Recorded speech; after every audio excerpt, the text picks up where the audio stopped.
Ano makang sigila kag higda pa.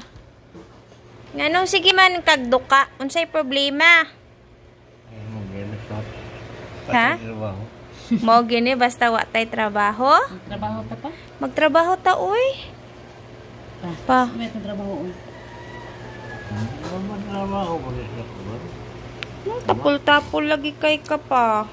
Trabaho mo rin sa kuwan. Tauma?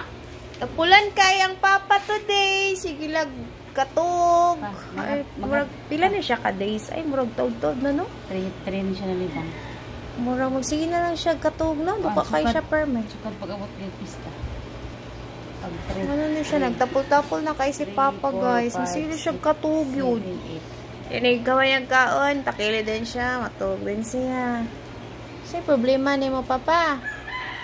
Pa. Ano man duka kay ka permi pa? Anong duka man kay ka permi pa? Pa. Eh, duka din sa permi na magigda na. Nagigda ba yan? Di magduka? Sa! Samtaon isip pa mo tada. Palingkod-lingkod, sir. Ay, tapol-tapol papa. Doan ko.